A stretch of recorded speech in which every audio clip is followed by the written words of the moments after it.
Kenichi is a middle-aged guy, a total washout. He gets tossed into some other world with one trick up his sleeve, a cheat skill that hooks him up with an online shopping site. This story kicks off with a guy named Kenichi, who works himself into the ground until he lands in the hospital. Doctors tell him to chill for the sake of his heart, so he packs up and moves out to the wilderness for a peaceful life. Out there he grows some crops, hangs out with a few crows, and catches up on isekai anime while working on his writing. One day, while trying to order ingredients online, Kenichi suddenly vanishes and ends up in a strange new place. He stumbles across a corpse nearby and starts wondering if he's landed in some kind of fantasy world. With nothing to lose, he tries what he's seen in all those isekai shows. He calls for his status screen. To his shock, it works. The screen pops up confirming he's definitely in another world. But something's off. His health and magic points aren't listed. There are no skills either. The only thing showing up is something called Shangri-La. When he clicks on it, Kenichi realizes it's the same online shopping site he used back in his old life. The only other feature on the screen is an item box. Curious, he tests it out by storing some weeds. Turns out, it's simple to use and pulling stuff back out is just as easy. Right about then, Kenichi's stomach starts growling, so he tries to get food through Shangri-La. But the screen tells him he needs money, and he's got nothing. Being resourceful, Kenichi gets an idea. He figures out he can trade items from his item box for cash. Unfortunately, the weeds he picked up are worthless. Desperate for something valuable, his eyes land on the sword sticking out of the corpse. Kenichi trades the sword for almost 100,000 yen and finally gets himself some food. After eating, he buries the body and thanks it for saving his life. With some cash to spare, Kenichi buys a bike, a pair of boots, and a compass from Shangri-La. Using the compass, he sets off to find a settlement where he can earn more money. Taking a break, Kenichi cooks himself a meal with the supplies he ordered. That's when a light bulb goes off. He can use his online shop to buy stuff, sell it in this world for a profit, and stack up even more cash. Feeling good about his plan, Kenichi digs into his food, but his peace doesn't last. Out of nowhere, terrifying monsters start crawling out of the forest. Panicking, he pulls up Shangri-La, searching for weapons. The monsters are closing in fast, and the only weapon he finds is a bow. But there's one big problem: he has no idea how to use it. Kenichi settles on grabbing some fireworks, hoping they'll buy him a little time. They work, but not for long. Desperate, he snags a slingshot just in time, and it's a game changer. He manages to take out a few of the beasts and keeps firing, refusing to back down. Eventually, the wolves get spooked and take off, and Kenichi doesn't stick around either. Using the headlamp he bought, he navigates through the dark and puts as much distance as he can between himself and the danger. By the next day, Kenichi is relieved to spot a city off in the distance. On his way there, he crosses paths with a merchant named Fayu. Fayu offers him a ride to the city, and Kenichi gladly hops aboard. Fayu introduces Kenichi to another passenger, and they strike up a conversation. Kenichi mentions his plan to start doing business in the city, but Fayu notices he isn't carrying any gear. That's when it clicks: Kenichi must have an item box. The other passenger confirms it by pulling out an instrument from her own item box. She starts singing a song about their little journey and says this is where Kenichi's story truly begins. Once they reach the city, Kenichi thanks Fayu for the ride by handing him some pepper as a gift. Fayu is impressed, but also a little freaked out. He asks if Kenichi plans to sell this in the city. Fayu explains that selling pepper could get Kenichi in serious trouble. There's a spice syndicate in the city called Bacopa, and they've got a stranglehold on the spice trade. Even so, Fayu offers to pay for the pepper. Kenichi says it was a gift, but Fayu, being a proud merchant, insists on paying. This becomes Kenichi's first official sale. After Fayu leaves, Kenichi does some quick math and is blown away by how valuable pepper is here. That night, Kenichi heads to a restaurant that doubles as an inn. The receptionist greets him, and he pays 1 silver for a room. When she asks him to sign his name, Kenichi freezes, doesn't know how to write in this world's language. The receptionist notices his strange clothes and asks what his deal is. Kenichi explains it's related to his business. She tells him the Merchants Guild won't register anyone who can't read, write, or do math. Kenichi quickly clears up that he's no fool. He just doesn't know the local writing system. To test him, she gives him a quick math problem, and he nails it easily. She's impressed but points out that reading and writing are still an issue. She helps him out by teaching him how to write his name. Afterward, she introduces herself as Azalea. Kenichi asks if she'd be willing to teach him how to read and write in this country's language. Kenichi sweetens the deal by offering Azalea some candy from another country. As soon as she tastes it, she's hooked. The candy is ridiculously good, and Azalea feels like royalty just eating it.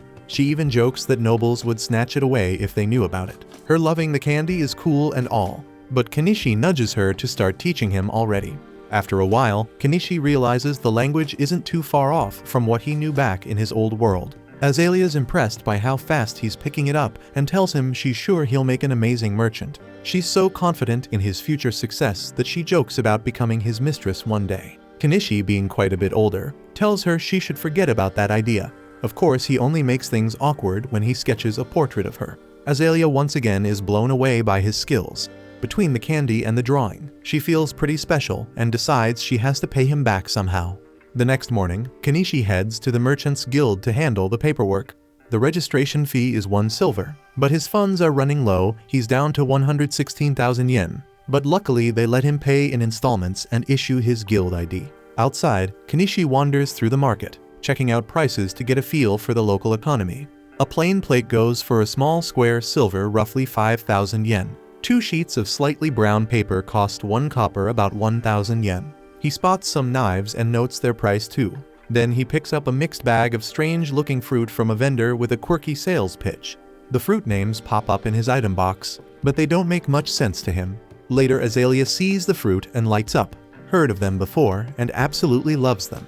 Back in his room, Kenichi tries to figure out what his big goal should be, but ends up passing out before he gets anywhere. The next day, he uses some supplies he bought, including a hammer, to build himself a stand. Azalea is amazed by the clothespins he's using, complains about the ones she uses always breaking, but his are way sturdier. She tells him they could be valuable, which catches Kenichi off guard.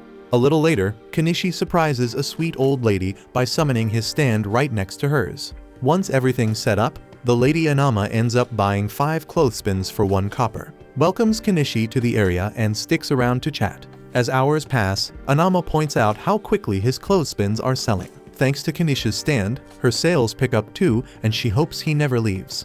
Kenichi's happy the clothespins are raking in money, but he's no fool, knows it's only a matter of time before others start copying his idea and selling their own versions.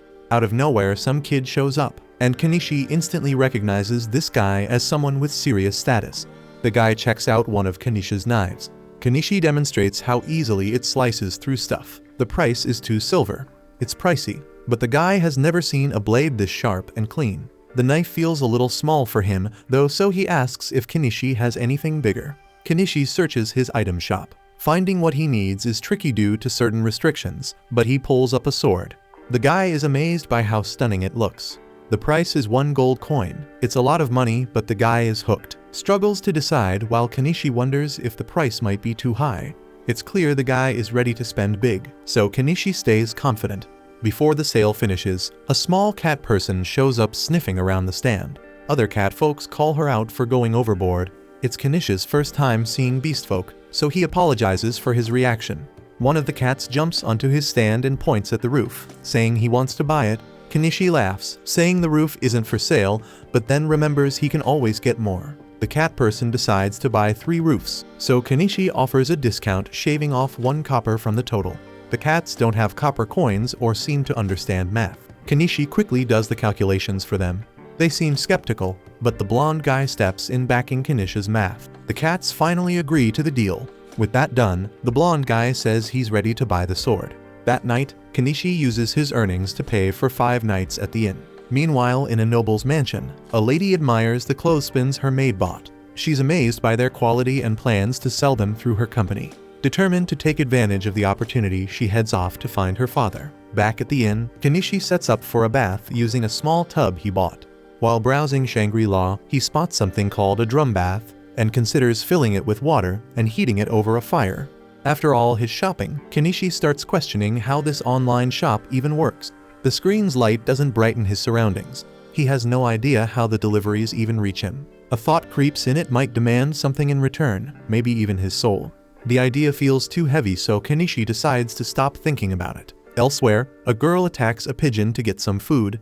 She freezes when someone calls out to her, silently pleading for whoever it is to move along without noticing her. The next day, while Kenichi is setting up his shop, he decides to freshen up his inventory a bit. He puts out some jewelry for sale, not expensive gems or anything, but they're pretty enough to turn a profit. While he's organizing, Margaret, the maid from yesterday, shows up. She says she's back to buy more clothespins.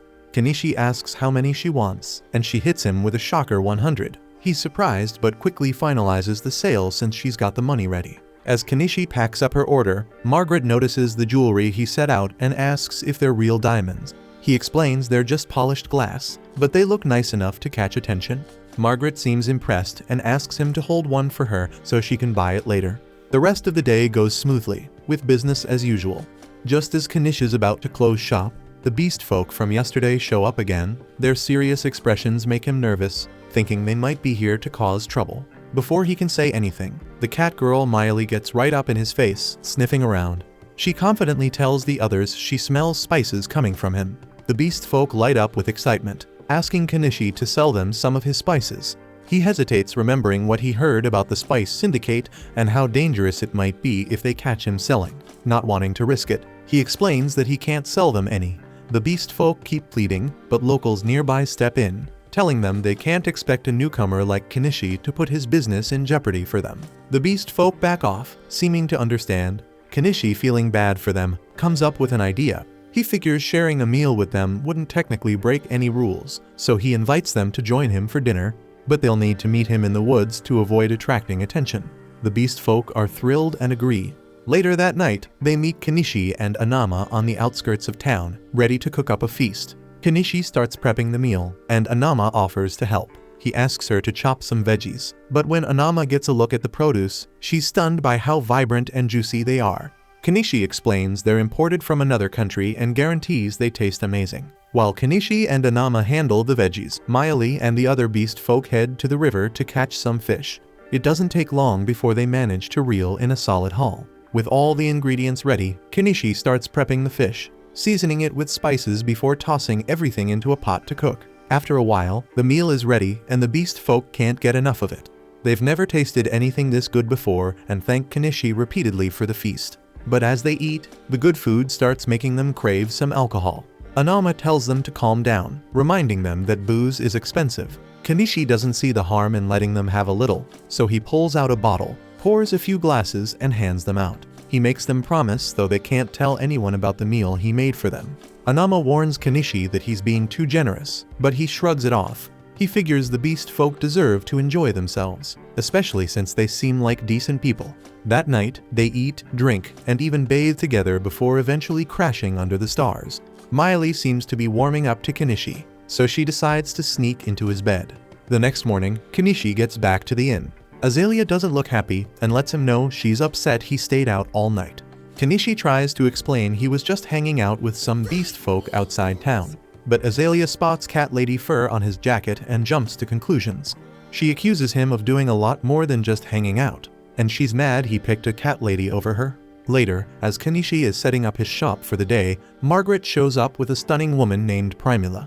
Kanishi is briefly distracted by Primula's beauty, but quickly snaps out of it when he sees Margaret standing behind her. He realizes they're here for the necklace Margaret asked about the day before. He pulls out the necklace, and Margaret pays for it before giving it to Primula. As Primula examines it, she's impressed by the craftsmanship, can't believe it's not made of real diamonds. Primula asks if Kanishi has more necklaces like this, so he grabs a bunch from his item box and shows them to her. Primula is blown away, not just by the quality of his goods, but also by the fact that he has an item box. She then makes a request, introduces herself as the daughter of the owner of the Mallow Trading Company, and tells Kanishi she'd like him to meet her father. If he's willing to come with her, she'll make the introduction. Kanishi likes the idea of meeting the owner of a big trading company, but he's a little nervous about getting involved with someone so influential. Trouble always seems to follow when big players are involved. Anama reassures him, saying Primula's father is well known around town for being fair and trustworthy, so she tells Kanishi he doesn't need to worry about dealing with him. Hearing that, Kanishi decides to go along. Primula invites him to join her in her carriage so they can head to her father's place. On the way, Primula shows Kanishi some clothespin replicas her craftsman made. While they got the wooden part right, the metal clamp is way off. She admits it was too complicated for them to figure out. Kanishi isn't surprised, doesn't even know how the springs are made himself, just that it's a tricky process. When they arrive at Primula's home, Kanishi is blown away by how massive the house is. Primula laughs and tells him it's actually small compared to the mansions nobles around here live in. They head inside, and Primula introduces Kanishi to her father Mallow. The two exchange greetings, and Mallow invites Kenichi to sit down so they can talk business. Once Kenichi is settled, he shows Mallow some of the jewelry he brought. Mallow is just as impressed as Primula was. Then Primula mentions that Kenichi has an item box, which catches Mallow's attention. Mallow reveals that he also has an item box, and it's one of the reasons he was able to build his trading company into what it is today. He points out that if Kenichi uses his item box wisely, he could go far. For now though, Kenichi's just using it to store supplies. Mallow gets straight to the point, saying he wants Kenichi to become an official supplier for the Mallow Trading Company. Kenichi had a feeling something like this was coming and figures Mallow is looking to maximize profits by locking in an exclusive deal. But if that's the goal, Kenichi asks why Mallow didn't just keep buying from his shop at low prices and resell the items for more later. Mallow admits he could have done that, but it's a shady move, and he respects Kenichi enough to avoid that kind of tactic. Plus, if Kenichi found out, he wouldn't be too happy about it. Mallow adds that having this direct conversation gives him an advantage over his competitors, who would probably try to approach Kenichi sooner or later. With that out of the way, Mallow proposes starting their partnership negotiations, offers to pay Kenichi 50% of the retail price for his goods.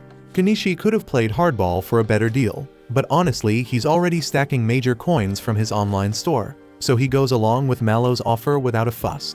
They lock it down with a solid handshake, making it official. That first shipment of goods Kenichi sends off brings in over 1,000,000 yen worth of coins, and he's feeling pretty good about how things are shaping up. Then, things take a turn when Primula lays eyes on the stash of gorgeous jewels Kenichi's been holding. She's instantly hooked, absolutely loving what she sees. She hits her dad Mallow with a quick plea to let her buy them straight off Kenichi. Mallow's cool with it, so Primula offers 10 gold coins, that's a whopping 2,000,000 yen, to snag the jewels for herself. For Kenichi, this is a major win, the first time he's seen his bank balance hit 8 figures since landing in this world, and it's starting to feel like he's really found his groove. With cash piling up, Kenichi figures it's time to start setting up that peaceful life he's been dreaming about. So he picks out a house from his online store and heads outside the city walls, making his way into the forest to scout out the perfect spot. Before heading out, he fills Azalea in on his plan, so she doesn't freak out or worry too much. She still finds it weird that Kenichi wants to live out in the dangerous forest instead of staying safe in the city. Once he settles on a solid location, Kenichi gets down to business. First things first, he grabs a weed whacker and starts clearing the area. He quickly realizes fuel costs are ridiculously high even in this world, but he doesn't let it slow him down. He powers through, cutting a clear path into the forest. Next up, he's got to handle the trees. He pulls out a chainsaw and starts chopping them down one by one. After hours of hard work, he's got a pile of trees ready to go. But there's a problem: the logs are way too long to fit in his item box. Not one to back down from a challenge, Kenichi cranks up the chainsaw again and starts breaking the logs into smaller, manageable pieces. Finally, they fit into his item box, and he's one step closer to getting the job done. With most of the trees cleared, only the stumps are left. But that's a whole different beast. The sun's already setting, so Kenichi decides to call it a day and come back tomorrow to wrap things up. The next day, Kenichi's back at it, ready to tackle the stumps. So he starts digging around one, but quickly realizes this is way too much work for a middle-aged guy like him. He's not about to wreck his back over this, so he makes the smart move and buys himself a backhoe to handle the heavy lifting. When Kenichi finally sees the backhoe, it hits him he just dropped 1.2 million yen on heavy machinery because he didn't feel like doing manual labor. For a second he regrets it, but then he remembers how much easier it'll make his life and decides it's probably worth the investment. He fires up the engine, only to realize the thing runs on diesel, and his store doesn't sell diesel at all. Panic sets in as he thinks about how much money he just wasted if he can't even use it. After thinking it over, Kenichi figures he might be able to make his own diesel by mixing kerosene with some additives.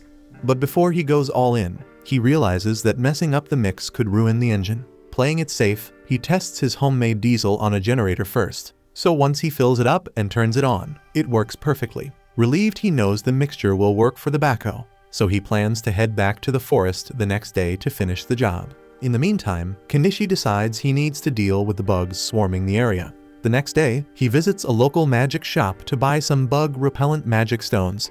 As soon as he walks in, the shop's wizard greets him and asks where he's from since he hasn't seen him around before. Kenichi explains he's a foreigner who recently opened a shop in town and is looking to buy bug-repellent stones.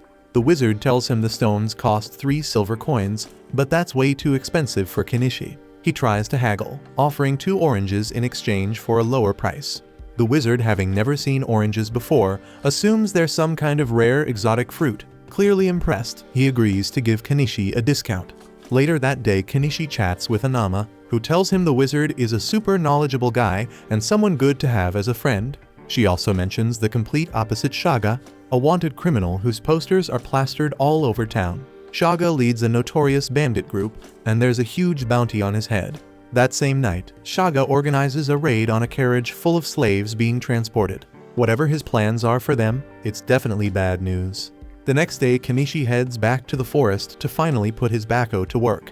All his earlier doubts about the purchase are gone. The backhoe doesn't just make the job easier, it's actually fun to use. Now nothing's stopping him from chasing his dream of a quiet life in the woods. But after dropping so much cash on the backhoe, Kenichi's wallet is running dangerously low. Realizes he'll have to put his construction plans on hold for a while until he can make more money. Later, Kenichi rolls up to Mallow with some sugar to sell. Mallow breaks it to him that sugar and salt are government-controlled goods, so they can't buy them from him no matter how sweet the deal. Kenichi's bummed since he thought he'd rake in some serious cash with it.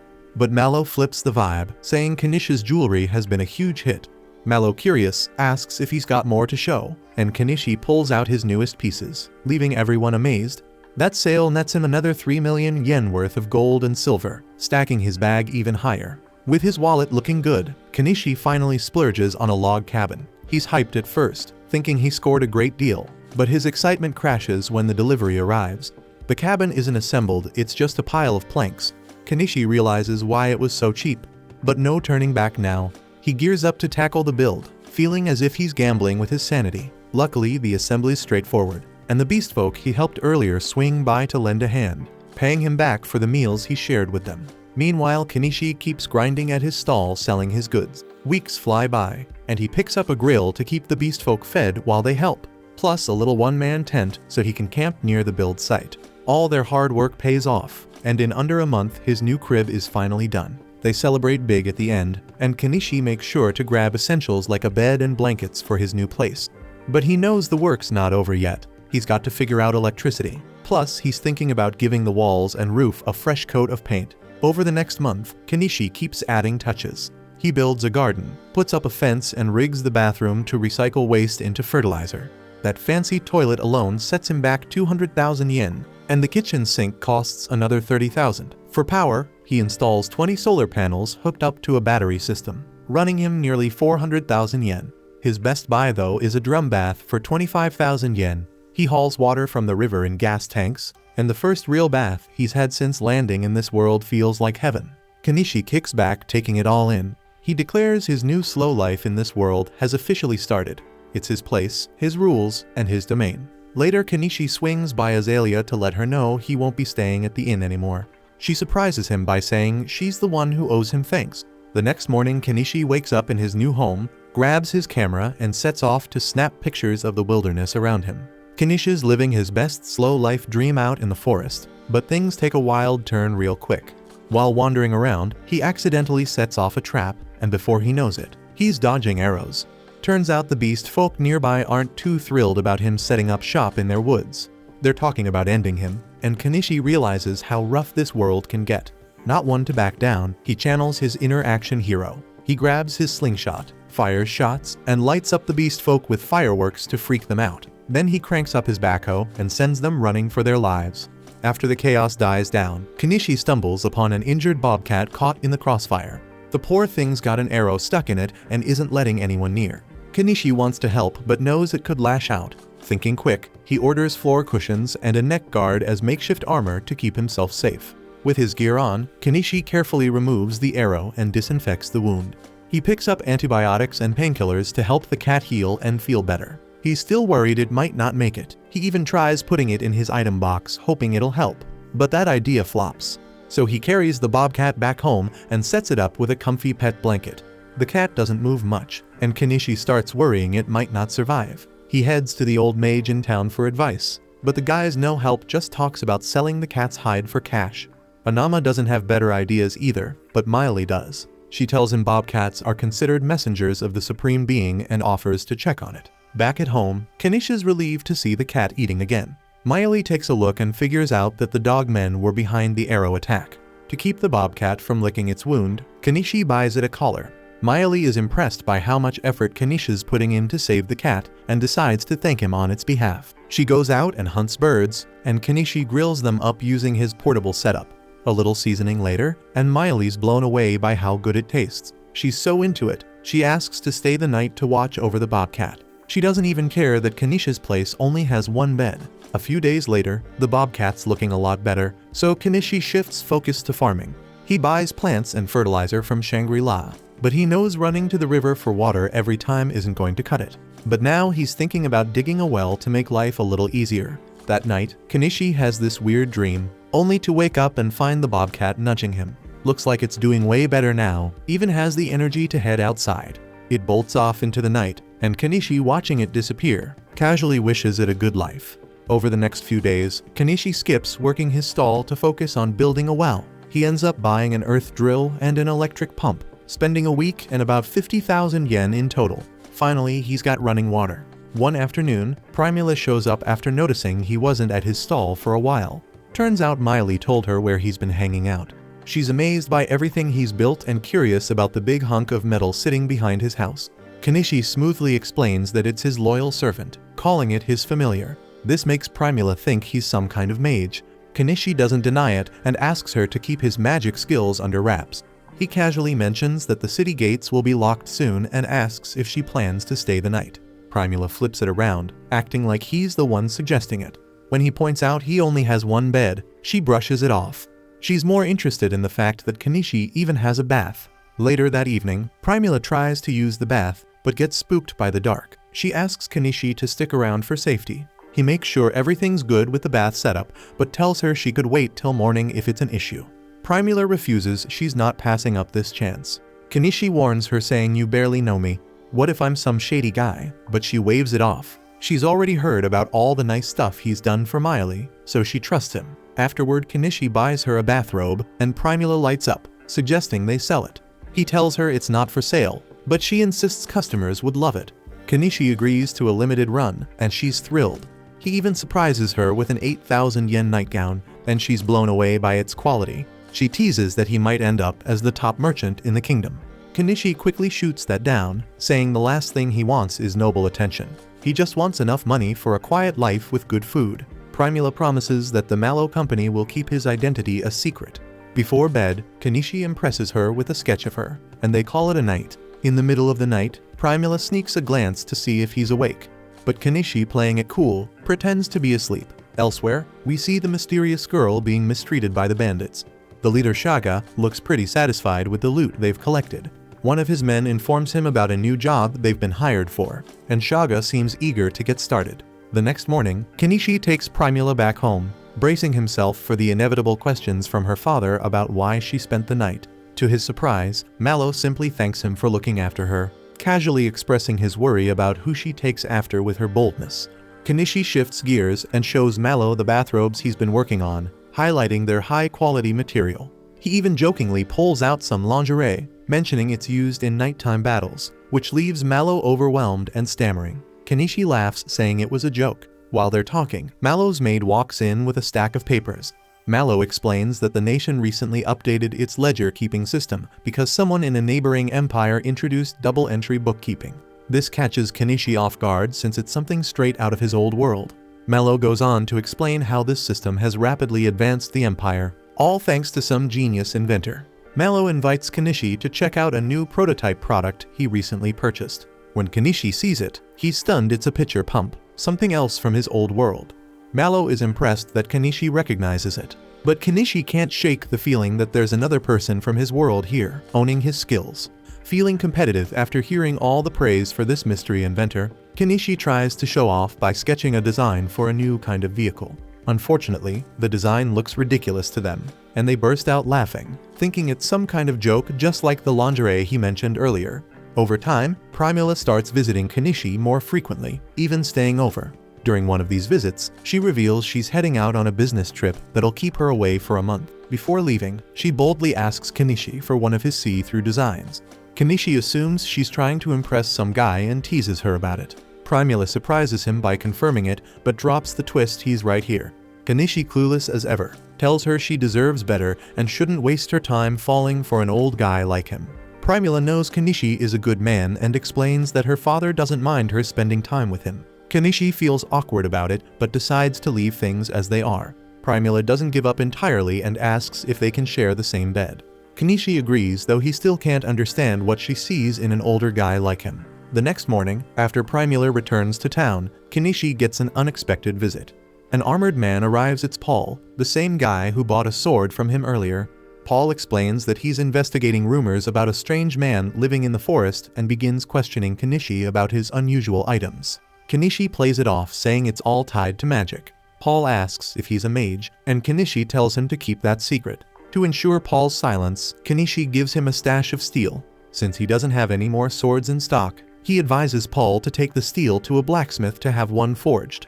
Paul, grateful for the gesture, decides to share some interesting news as thanks. Paul mentions hearing about a mage in the Empire who has a unique spell no one's seen before.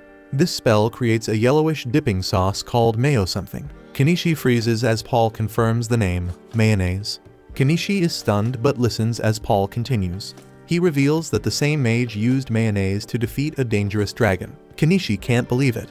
Taking down a dragon with mayo sounds unbelievable. He's left wondering what kind of person from his old world managed to reincarnate in the Empire and pull off something so bizarre. A whole month's passed since Primula left, and Kanishi figures the Mallow Trading Company's caravan should be rolling back into town any day now. He plans to drop by later to catch up with Primula, but before he even gets that far, he picks up on some commotion in town and heads over to see what's going on. From the chatter around him, he finds out that a caravan got attacked and Primula has been snatched. He spots Mallow begging them adventurers passing by to help save his daughter. But nobody's paying him no mind because she got taken by Shaga. Even the guild and the knights turned him down, telling him it will take days to get a crew together. Kanishi watches the whole thing go down, seeing Mallow broken and desperate, and he can't help but feel for the man. The crowd ain't stepping up either. Nobody wants to go up against a bandit boss rolling with 50 men. They just stand there, feeling sorry for Mallow, while he keeps crying and pleading for somebody to help get his daughter back. Meanwhile, somewhere else, Primula gets thrown in a cell. She glares at the bandits, demanding to know what they're planning to do with her.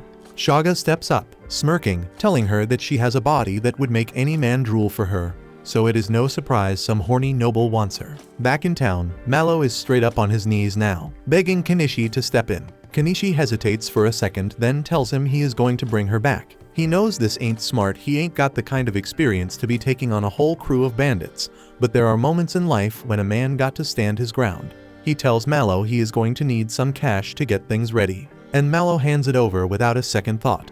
Meanwhile, some catfolk who have been watching the whole scene slip away to track down Miley. Mallow tells Kanishi that the base of the bandits is roughly 40 leagues west of this place, sitting in some old castle ruins on the mountainside. Kanishi thinks that he is going to need a ride if it is 50 kilometers from here, and he decides to buy a truck. He then asks everyone around the area to step back because he is going to use summoning magic, and when they step back, he buys the truck. He gets on top of it, explaining to everyone that this is a metal carriage that will do whatever he tells it to, and he asks everyone if any of them is willing to help him in this mission. He offers them weapons and tries to entice them with the high bounty on Shaga's head, telling them that they can do this as long as they have a good plan. However, no one comes forward to help him. They think that they will stand no chance against a group of bandits, which is 50 men strong, and the Bobcat gets onto his truck.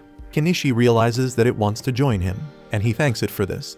Just then, the catfolk come there as well, and they are glad that they made it on time. They mention that they will accompany him on his mission, and he thanks them as well. Kanishi then gives them some weapons, and he arms the catfolk with an axe and some long machetes, and he gives Miley a bow.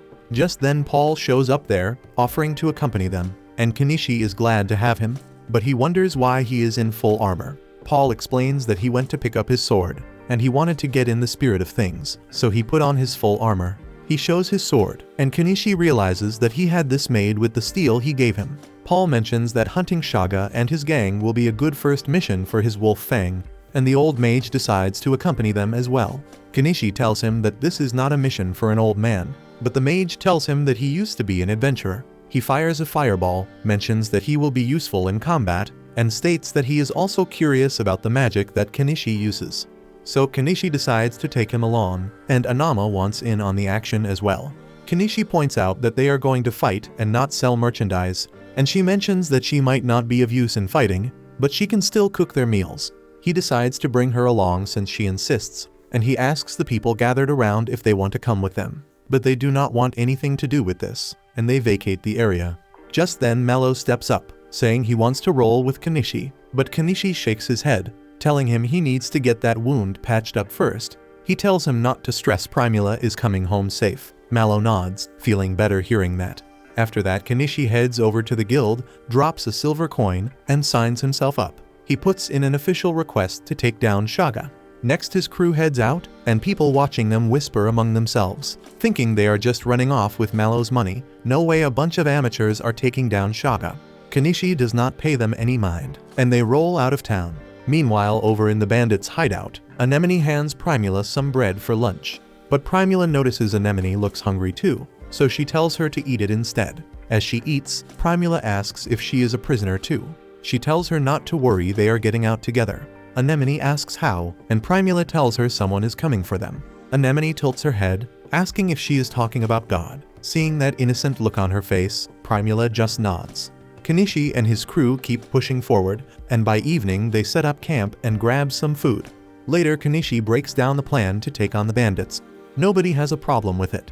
Anama steps up, saying she is staying back since she would only slow them down. After that, Miley heads off to scout ahead. Kenichi hands her a transceiver so they can keep in touch.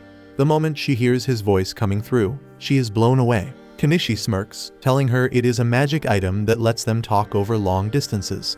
The old mage watches, mumbling that even the Empire probably does not have tech like this. Kenichi chuckles, telling him to act like he has not seen anything. Since Miley is already ahead, Kenichi figures it is time to move. Before leaving, he tells Anama that if he is not back in a day, she needs to head straight to the Adventurers Guild and report that the mission to take down the bandits failed. She nods, understanding what is at stake. With that, Kenichi and the crew press on into the night. After a while, they roll up on the bandits' camp, and the night's already settled in. Miley sneaks up, scoping the place, then lets Kenichi know the watchtowers got guards, and the ones inside are getting wasted. Kenichi figures this is the time to move in. Since he's never been in a real fight before, one of the cat folk hands him something that looks like a nut, telling him to eat it. He pops it in his mouth, then realizes too late it's some kind of drug. His head gets light, his whole body buzzes, and he's feeling way too good for someone about to step into a bloodbath. He hops in his truck and tells Miley to take out the guards. The guards in the tower catch sight of the truck rolling in, trying to figure out if it's some kind of beast, but before they can react, Miley drops them both. She slides back into the truck, and the old mage throws out Megumis's signature explosion spell, blowing the castle gate sky high. That gets the whole camp on high alert, and the bandits rush inside. Kenichi turns to the old man for another blast, but he's drained, got nothing left. The crew jumps out of the truck, ready to handle business. The cat folk go to work, slicing through the bandits one by one. The knight tests out his new sword, cutting down anything in his path. A bandit makes a move on Kenichi, but the bobcat jumps in, and Miley puts a bullet in the guy before he gets the chance. The noise draws the rest of the bandits out, and that's when Kenichi pulls out his backhoe. He floors it, plowing straight into them, and the ones who don't get hit scatter in fear. Everybody's putting in work, and it's clear these bandits are nothing but second-rate. They can't even land a scratch on Kenichi's crew. While the bandits scramble, Kenichi starts pressing them, demanding to know where Primula is. He steers the backhoe toward a corner and stumbles on an underground holding cell. Inside, he spots Anemone and a bunch of other captives. Anemone takes one look at Kenichi and starts wondering if he's some kind of supreme being. Kenichi scans the place but doesn't see Primula. That's when Shaga starts yelling, holding Primula hostage.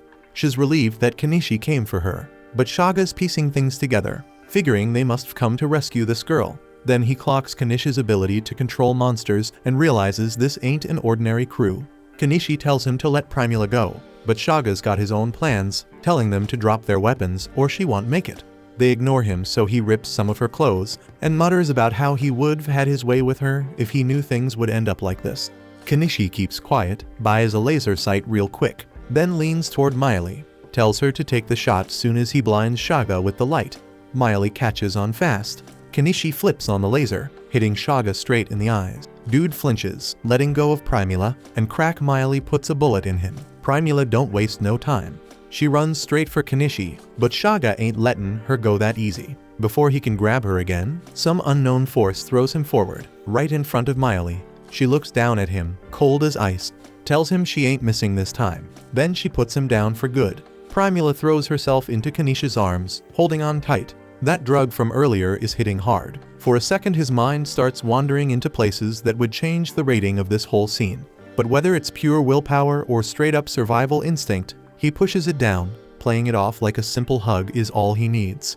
Once the fight's wrapped up, one of the cat folk heads back to Anama to let her know what went down. Inside the castle, the rescued girls finally get a bath, while Kanishi puts his baco away. He tells them he got some fresh clothes, then asks Primula to help Anemone clean up too. He hands her a pair of scissors, saying she should cut Anemone's hair while she's at it. Primula picks up the scissors, then her merchant instincts kick in. She asks Kanishi to sell him to her company, dropping her towel in the process. The other girls call her out, and she turns red real quick. Once the baths are done, Anemone steps out, cleaned up and looking fresh. Kanishi introduces himself, then asks her name. They talk for a bit, and soon enough, the truth spills out. A horny noble was behind all this mess.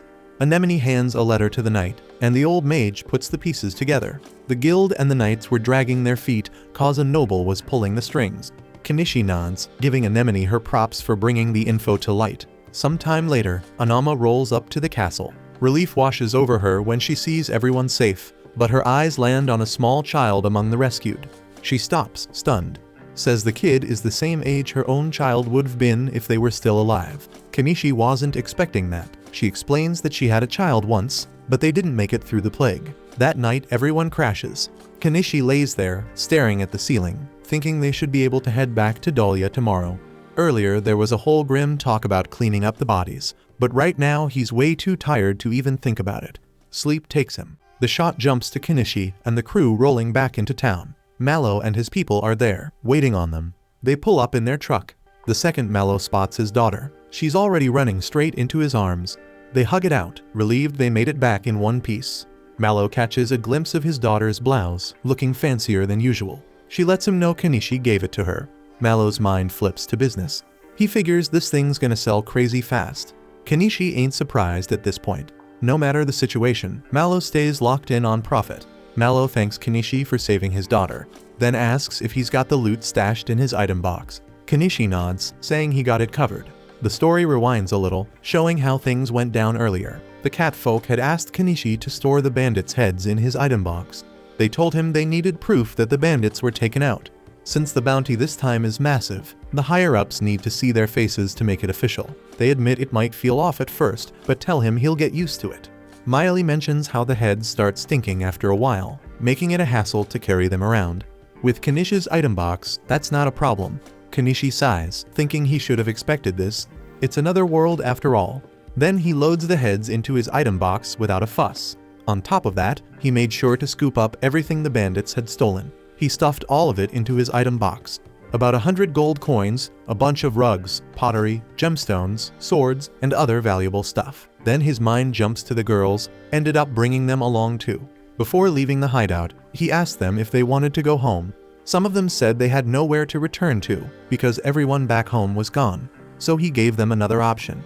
Come to Dahlia with him, and they agree immediately. Kanishi made sure they knew they had a choice, asking them to decide whether they wanted to go back or move forward. He let them know Dahlia's a big city, a place where they could find work. Primula even threw in an offer. Mallow Trading Company would help them out. Kanishi turned to Anemone, asking where home was. She told him Europe Village. Primula chimed in, saying it was 800 kilometers out. Kanishi let her know he could take her there, but she shook her head. She didn't want to go back. Anama pieced it together. Her family might have sold her off to cut down on mouths to feed. Kanishi asked if she wanted to roll with them to Dahlia. She nodded, that was her choice. Later on, they kept moving toward Dahlia, dropping off the girls who wanted to go back to their villages. The trip took days, but they finally made it. Back in the present, the catfolk were at the Adventurers Guild, holding up Shaga's head for the receptionist. She froze, eyes wide with shock. Another male receptionist stepped in, asking for details, then wondered how many heads they had. The catfolk tried to give the right number, but numbers weren't their strong suit. They couldn't remember the exact count. Kanishi spoke up 52 heads. The whole guild went dead silent. Nobody saw that number coming. The catfolk figured checking them all would take the whole day. Kenichi kicked back while they worked through it. The old mage strolled up to him, eyes sharp, said Kenishi's magic was something else, and that item box of his held way more than most. Then he lowered his voice, warning that nobles would come sniffing around if they found out. Kenichi shrugged. That wouldn't happen as long as he kept his mouth shut. The old mage had no plans on talking. Kenichi kept it simple.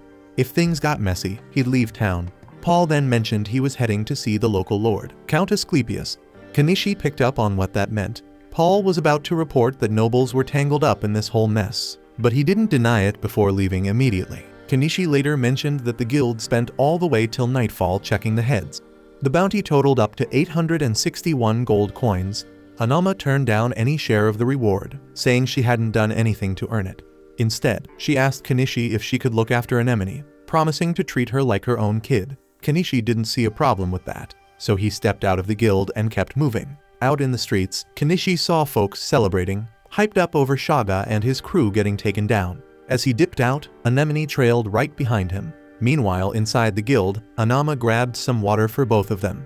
But when she looked up, Anemone was gone. With the city gates already shut, Kenichi figured he'd crash in town for the night. He made his way to Azalea's inn, where a bard was singing about their crew and how they handled Shaga. As soon as Azalea spotted him, her eyes lit up, and she wasted no time asking if it was true he took down a whole gang of bandits. Kenichi shrugged it off, saying that wasn't the case, then joked that if she thought he did, she was probably already eyeing his reward. Azalea leaned in, bringing up some promise he supposedly made about making her his if his business ever took off. Kenichi raised a brow, wondering how she even knew he had money now. He shut that down real quick, telling her he never made any promises. Then he asked if she had a room free. She nodded but put on a fake sob story, acting hurt and asking if she was just a fling. Kenichi ignored her drama, headed up to his room, and figured it wouldn't be long before the nobles started hearing his name. Later that night, Kenichi was knocked out in bed when Azalea snuck under the covers with him. He told her straight up he was too beat to deal with anything. But that didn't stop her. She slipped out of her clothes, ready to go until Anemone walked in, freezing both of them in place. By morning, Kenichi mentioned that Anemone ended up sticking around after all. He took her over to Anama's shop to hand her off, but Anama was nowhere to be found. Not wanting to waste time, he decided to handle business for the day. First stop, the weapon shop. He sold off the weapons he got from the bandits, pulling in 32 gold coins. Then he hit up Mallow Trading Company, selling bases and other valuables for 35 gold. After that, he dropped off furniture at the old maid's shop, making another 22 gold off the deal. At the end of it all, the total came up to 89 gold coins. They split it 7 ways, leaving everyone with 12 each. Kenichi handed over the dresses to Anama and the other women who stayed behind, then made his way home. When they got there, Anama was already waiting, relieved to see Anemone safe and sound. Inside, Anama found out that Anemone wanted to stick around with Kenichi. She offered to take her along and teach her how to run a business, but Anemone wasn't having it. Kenichi asked if she was sure, and she didn't hesitate. Anama respected her decision but told her she could always come back if things got rough. After that, Kenichi walked Anama to a carriage heading back to town, then returned home and got straight to the point, asking Anemone why she wanted to stay.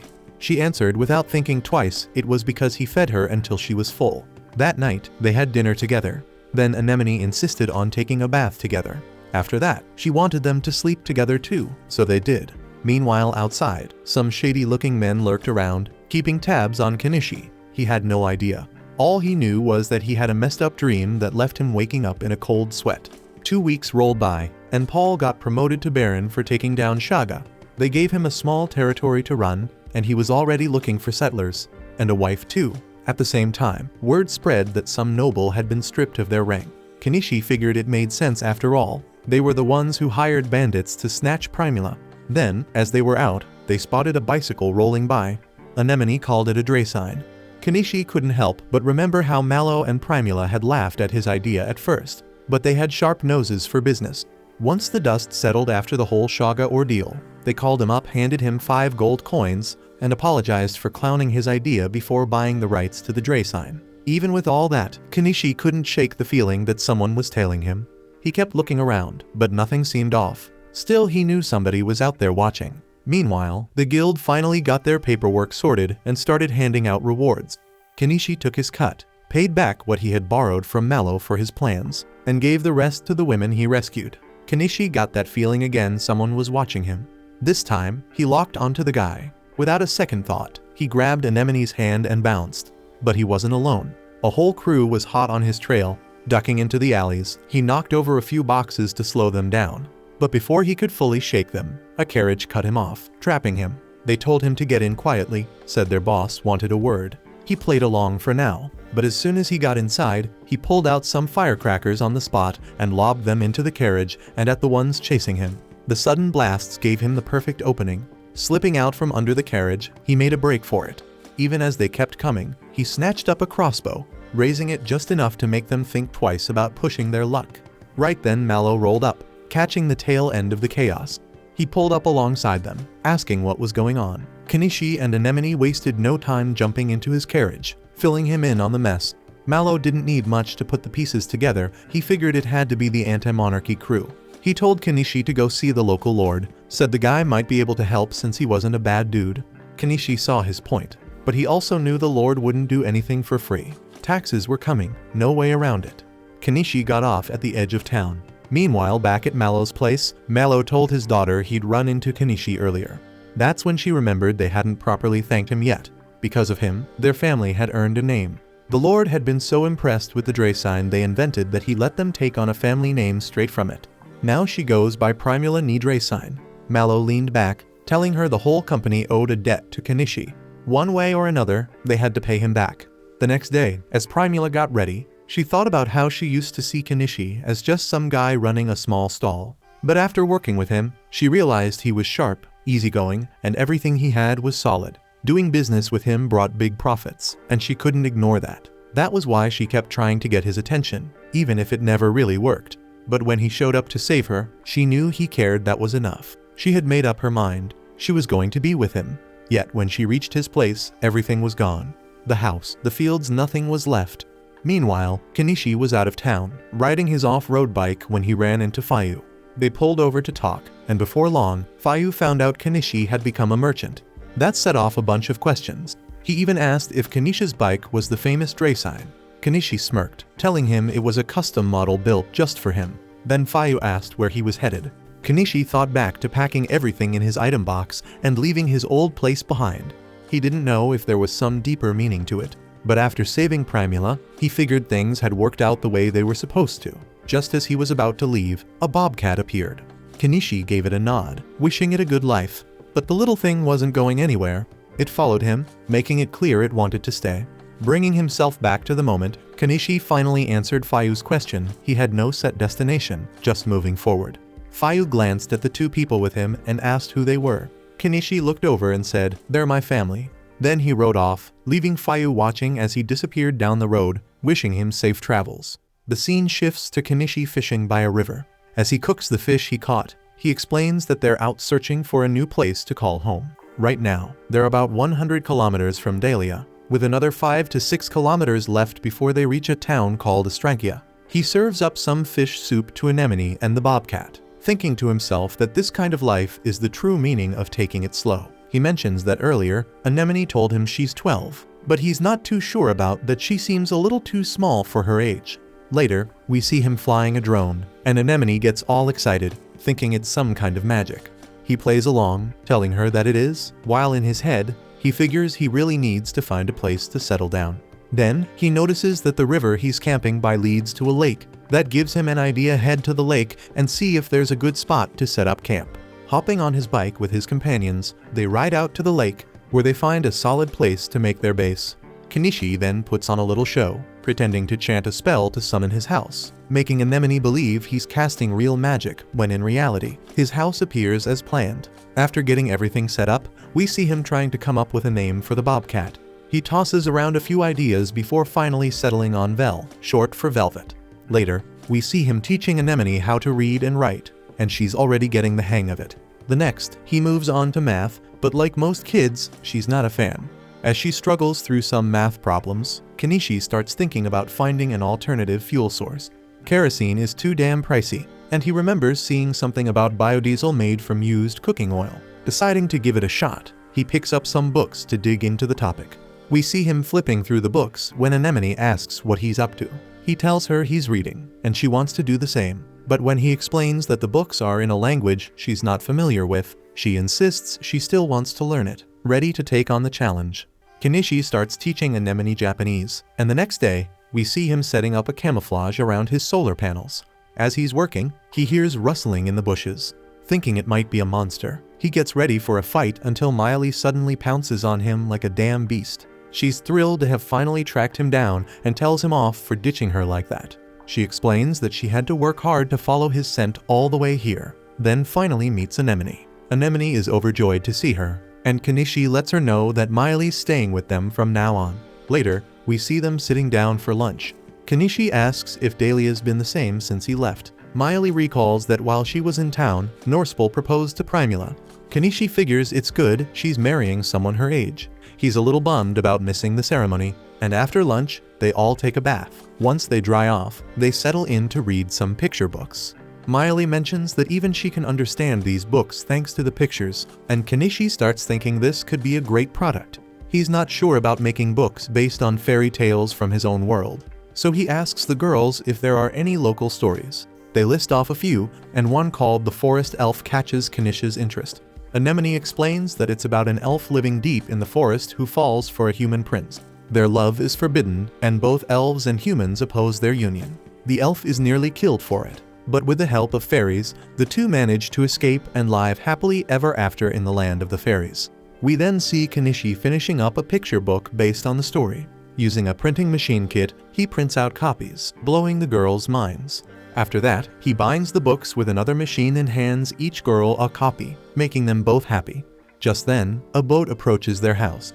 Kenichi immediately gets on guard and tells Miley to take Anemone somewhere safe in case things go south. She nods and leads Anemone away, while Kenichi steps forward, crossbow in hand, to meet the unexpected guests. They quickly tell him to lower his weapon, revealing themselves as residents from Santanka, a village across the lake. Kenichi, still wary, asks what they want with him, wondering if he's unknowingly broken some law by settling here.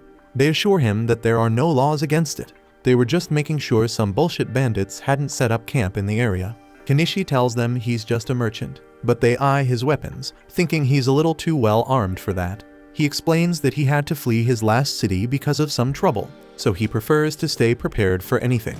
Right then, the bobcat strolls over and starts fawning over him. Seeing this, the beastman figures there's no way Kenichi could be a bad guy. The man in the boat then introduces himself as Crouton, while the beastman says his name is Nyanyas. Kenichi introduces himself as well, and Crouton reveals that he used to work for the government in Estrankia.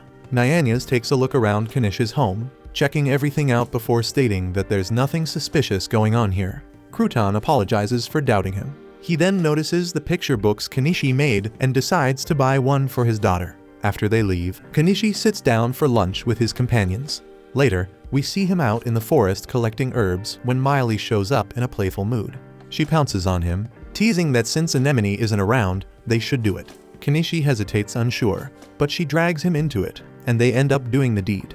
Sometime later, Kenichi bursts out of his shed and dives straight into the river. He cools off, thinking about how hot it got in there, revealing that he was working on making diesel. He explains that the process involved a dangerous toxin, but in the end, he managed to create it. Once he's done, he realizes Anemone is pissed as hell. He had been completely wrapped up in making diesel for days and hadn't given her any damn attention. Trying to make it up to her, he asks if they should work on a new picture book. She stays silent, still sulking, and he suggests that they head to Estrankia. Right then, Miley decides she wants to tag along too, and Anemone finally agrees to go with them. We then see them setting out for the city, following Miley since she's been there a few times before. As they get closer, Kenichi decides to walk the rest of the way on foot because his first stop is the damn Adventurers Guild. Kenichi steps up to the receptionist and tells her he wants to register with this branch of the Adventurers Guild. Both he and Miley hand over their current guild IDs. The receptionist steps inside with them for a minute, then comes out all flustered, asking if Kenichi is the guy who beat Shaga in Dahlia. He tells her not to spill his personal details, but she doesn't really get his lingo, so he just tells her to keep quiet about it. Meanwhile, Kenichi's eyes are glued to a summer watermelon, craving a bite. The receptionist agrees to keep quiet and informs him that registration's done, she charges 1 silver each. Outside, while they're grabbing a bite, Kenichi spots some shady dudes looking around. and he sees Crouton slipping into a narrow alley with his daughter. Kenichi decides not to get involved and instead continues exploring the town. As they wander, they stumble upon a shop called Snowflake Tool Shop. Miley mentions that the shop's run by an old lady mage, so Kenichi decides to pop in. Inside, he finds something odd and gets curious about what it's for. The old mage, who doesn't like being called old, shows him its use. She adds some water and wine into the contraption, and they both come out separately. Kenichi figures the gadget must be used to separate certain substances from a mix, and he thinks it's awesome. He's convinced he can use it to make biodiesel without any harsh chemicals, so he asks her how much it costs. She says it's 5 gold coins, and he buys it on the spot. Then Anemone brings in a grimoire, telling the old lady she wants to purchase it. Kenichi gets all hyped up at the sight of a grimoire. He asks if anyone can use magic just by reading a grimoire, and the old mage explains that they can, but only if they have magical power. Curious, Kenichi decides to check it out for himself and asks for the price. It sets him back 10 gold coins, and he goes ahead and buys it. But the old lady gives him a heads up he ain't walking out with it just yet. She's gotta log every grimoire she sells. Tells him to swing by in a week to pick it up. After that, we see them heading back when they run into Nyanya's. He's in a hurry and bails quickly, so Kenichi figures they should get home too before things get messy. Right then, a sharp scream cuts through the street. He whips his head around and spots Crouton and his little girl backed into a corner, the same shady guys from before closing in on them. Kenichi tries to ignore it, but when Anemone innocently asks if he's not gonna help them, he can't say no. He tells Miley to keep an eye on Anemone, grabs a mask to hide his identity, and steps in to confront the thugs. They ask what he wants, and he warns them to back off from this parent-child duo, or they'll have to answer to his magic dam straight. Of course, like any thug crew, they don't pay him any mind until he scares them off with some firecrackers, threatening to blow them up from the inside. That sends them running. Crouton and his daughter are initially freaked out, but once Kenichi shows them who he really is, they calm down. Just then, Nyanya shows up, relieved to see Crouton and his daughter safe. Later, Crouton thanks Kenichi for saving them, and Kenichi asks who those guys were. Crouton explains they were grunts from Zutara, the Spice Syndicate. He adds that he arrested them a bunch of times back when he worked for the government, and they've been after him ever since. Crouton's little girl looks up curious and asks if these folks are his friends. He's shaking his head, then lets her in on it. They're the ones who sold him that picture book. She gets super excited about that, thanking Kenichi for the book, while Anemone proudly tells her she helped him make it. Hearing all this, Mary pipes up, saying she wants to make a book too. Anemone is also down to collaborate, and the two kids hit it off, making Kenichi happy that Anemone's made a friend her own age. Later on, Crouton's family visits Kenichi and Anemone, and they spend the whole day doing fun stuff together. That evening, they all head off, and from then on, Anemone and Mary start visiting each other's houses and playing every day. But then, things take a sudden turn. Out of nowhere, Crouton comes barreling up to Kenichi's place, clutching every coin he's ever saved. Desperation's all over his face. He pleads with him to sell some medicine his little girl's burning up bad.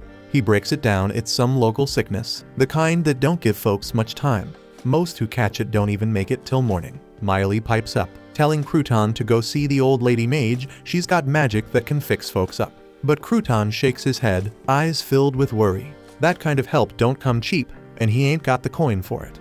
Kenichi steps in and hands him some cold medicine for kids, telling him to give it to Mary and leaving the rest of the problem to him. Crouton leaves in a hurry, and Kenichi hops on his bike and rides off. Later, we see the old lady mage checking on Mary. She explains that what Mary's got is called chicory fever. Her healing magic doesn't work on it, though the only cure is the seeds from chicory blooms, which grow near the spring at the source of the river. Without a second thought, Kenichi decides he's got to go grab those seeds right away.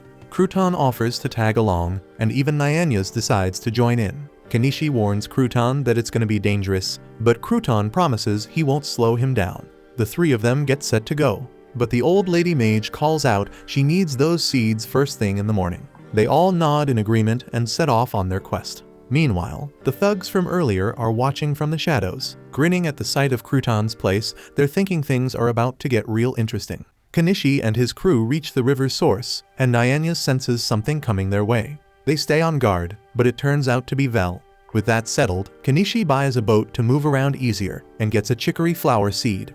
Crouton thanks him, saying this will help him save his daughter. Before they can relax, Nyanya's and Vel notice something approaching. Kenichi spots them black wolves. He knows it's time for a grudge match. He summons 2 swords, hands one to Crouton, and keeps the other. He tells them he'll hold the wolves back while they get to Mary. Nyanya's hesitates, but Kenichi makes it clear if they don't hurry, Mary's in real danger. He throws fireworks at the wolves and rushes at them while Nyanya's and Crouton take off. But the wolves don't stay on him. They switch targets and chase after them instead. Meanwhile, the goons from earlier are watching, and it's obvious someone with them is controlling the wolves.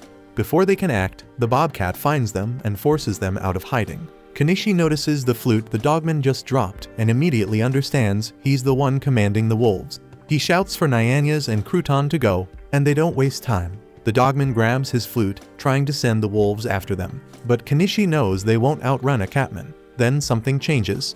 The wolves stop listening. They sense something else. A massive shadowy beast appears and takes the dogman out first. The goons panic and run, but Kenichi stays watching. The beast moves toward him, and he fires his crossbow. The bobcat leaps at it, keeping it busy. Kenichi sees an opening and fires 10 times the usual amount of firecrackers, but the beast catches them in its mouth, explode inside, weakening it. Kenichi doesn't hesitate, summons his backhoe and takes the beast down from behind. When the dust settles, he sees the dogman unconscious on the ground. The next scene cuts to him returning to Crouton's house. He asks how Mary is, and Crouton tells him the worst is over. He and his wife thank Kenichi for saving their daughter. Kenichi never saw himself as the type to go around saving people, but he had to admit it was a nice change of pace. Later, he pulls Crouton aside outside the house and tells him something he hadn't mentioned before he saved the dogman. Instead of finishing him off, he made him swear never to harm Crouton or his family. The dogman agreed, but made it clear he wasn't responsible for anyone else who might hold a grudge. Kenichi tells him straight it'd be best if he left the city. Moving his family would mean he wouldn't have to keep looking over his shoulder. But Crouton shakes his head. He's got nowhere else to go. Dahlia isn't an option either, since Zuder is tied to Bacopa. That's when Kenichi brings up a lead Norspol's domain, which was recently formed. He offers to write a letter of recommendation since he and the Baron are friends. Crouton thinks it sounds like a great opportunity, but he asks for time to think it over. Kenichi gets it. Leaving behind everything you know takes a different kind of strength. The next day, when Kenichi gets back home, Miley is pissed. She's mad he left her out of what sounded like a great adventure. He tells her he didn't have time to bring her, plus someone needed to look after Anemone. Miley gets it, but she's not happy about it. Anemone, on the other hand, simply thanks him for saving Mary. A few days later, Crouton and Nyanya's leave the city, heading for Norspol's barony. His wife and daughters stay behind, since Mary's still recovering, but they plan to follow once she's strong enough. Not long after, Miley picks up a familiar scent. There's a dogman nearby. It's the same one from before. He stands outside, casually mentioning that it's good Crouton's gone. He reminds them that others had grudges against him, but they don't need to worry anymore. It's clear what he means, he's handled them himself. Miley doesn't trust anything coming from a dogman, and he doesn't argue. As he turns to leave, he simply says dogman loyalty is something that should be studied in books. Kenichi watches him go and asks where he's heading. Without looking back, he says he can't stay in this city anymore. Then he fades into the darkness. Kenichi heads to the guild to have the beast from earlier butchered, and the moment the butcher sees what he's brought, his eyes go wide. A tusked bear. He can't believe Kenichi managed to take down something that size. Kenichi shrugs it off, calling it luck, then tells him to carve out the meat and magic stone while he sells off the rest. The butcher gets to work but warns him it'll take until evening to finish. With time to kill, Kenichi decides to head home for a bit. On his way back, he walks past a certain hotel and suddenly feels a chill, as if someone's talking about him. Inside, a familiar face is searching for someone. Later at home, Kenichi gets to work on something else using that magical contraption he bought earlier. He makes biodiesel effortlessly. The results are better than expected. His production cost just dropped by 10 times. To test it out, he pours the new fuel into his generator. By evening, it's running smoothly. Satisfied, he heads back into the city, letting Miley and Anemone know he might spend the night there if it gets too late. He goes straight to the old lady's shop, where she hands over the grimoire, telling him the registration is complete. Kenichi notices a stone embedded in the cover, and she explains it's a magic stone. The spell recorded in this book is directly linked to it. Without the stone, the spell won't activate. Kenichi takes it all in, hoping this purchase turns out to be as useful as the magic tool he bought before. The scene shifts to him picking up the tusk bear's meat and magic stone. and the butcher tells him he can collect his payment for the rest at the counter. Kenichi does just that. While the girl counts his money, his eyes stay locked on her chest. No shame at all, making her look straight up bothered. After collecting his payment, he heads home. As he walks, another chill runs down his spine, making him think he should hurry before he catches a cold. But just then someone grabs his sleeve. A voice speaks up, "It's a woman, I finally found you." Kenichi turns and sees Primula. Caught off guard, he asks what she's doing here, but before he gets an answer, she pulls him into a hug, calling him cruel for disappearing like that. Kenichi sighs, saying that if he had been caught by the nobles, it would have caused problems for her company. But Primula dismisses that, telling him it wasn't his call to decide whether that was a problem or not. Kenichi notices people starting to stare. With a sigh, he tells her they should talk somewhere more private. Primula invites Kenichi to her hotel, and the scene shifts to them talking in the restaurant. She tells him that the Drasign he introduced them to ended up giving her family their name, and brings up everything else he's done for them. But Kenichi doesn't see it that way. In his mind, he didn't do much, they were the ones who helped him. She reminds him that he even saved her from bandits, but he brushes it off and changes the subject, mentioning that he heard she was about to marry Norse Paul. Primula laughs, saying there had been talk about it for a while, but she turned him down. Kenichi thinks it would have been a strong union, but before he can say more, she brings up something else. Both Anama and the old mage were mad at him for leaving without a word. Kenichi admits he felt guilty about it, but he didn't want to cause trouble. She insists he wasn't making things difficult for anyone. He understands her point, but tells her she should go home now that she knows he's fine. She refuses, saying if he's not going back, then neither is she. Kenichi sighs, realizing she's not going to change her mind. Curious, he asks how she even managed to track him down. She explains that she had been checking with the guild to see if he registered anywhere new. Then one day, she found out he had signed up at the city's guild. The moment she learned that, she jumped in a carriage and came straight here. Kenichi is stunned. They end up in a heated argument, and that's how the night ends. The next morning, Kenichi returns home.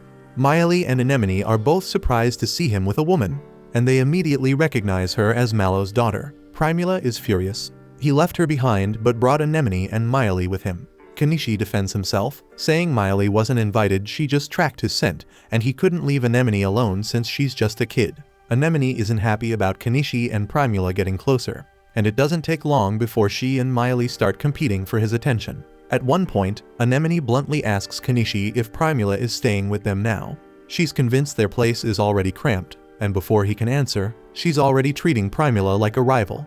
Kenichi tells them to get along, but Anemone mutters that she hopes he won't bring any more people in. He hesitates, then reluctantly agrees. That's when Primula notices Vel and is shocked to see her here too.